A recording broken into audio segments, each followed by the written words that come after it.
Hi friends, ఈరోజు నేను evening snacks కోసం సొరకాయ అప్పాలు చేశాను. అది ఎలా చేశానంటే, ఒక మీడియం సైజు లేత సొరకాయ తీసుకున్నానండి. దాని పీల్ మొత్తం తీసేసాను. ఆ సొరకాయ అంతా కూడా తురుముకుంటే నాకు కప్పున్నర దాకా వచ్చింది సొరకాయ. ఆ కప్పున్నర సొరకాయ తురుముకి కప్పున్నర బియ్యం పిండివి తీసుకున్నానండి. అంటే సేమ్ క్వాంటిటీలో తీసుకోవాలి. పిండి కూడా సొరకాయ ఎంత ఉంటే అంత పిండి తీసుకోవాలి. దాంట్లోకి ఇప్పుడు నేను ఉల్లిపాయలు, పచ్చిమిర్చి, కరివేపాకు చిన్న చిన్న ముక్కలుగా కట్ చేసుకొని వేసుకున్నాను. ఇంకా మళ్ళీ అల్లం కూడా తురుముకొని వేసుకున్నానండి. అల్లం ముక్క తీసుకొని తురుముకొని వేసుకున్నాను. అందులోకి మన రుచికి తగ్గ ఉప్పు, 1/2 స్పూను పసుపు వేసాను. 1 స్పూన్నర జీలకర్ర వేసుకున్నాను.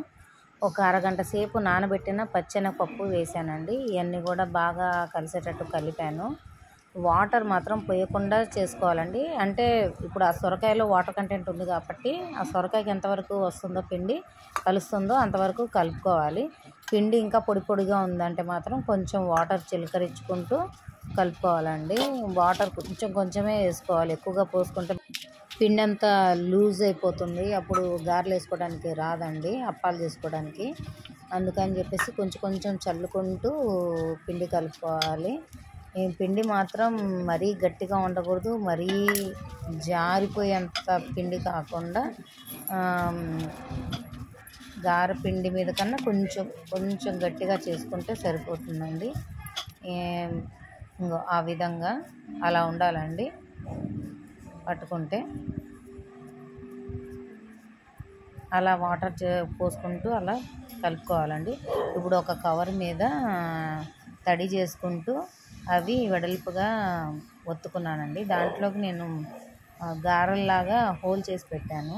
అలా వేసుకోకపోయినా కానీ వచ్చేస్తాయి. నేను ఆయిల్ వేయడంగానే అందులో వేసేసాను.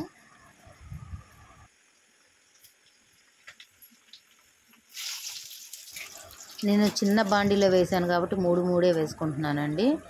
అలా మొత్తం కూడా గోల్డెన్ బ్రౌన్లోకి వచ్చేంత వరకు కాల్చాలి.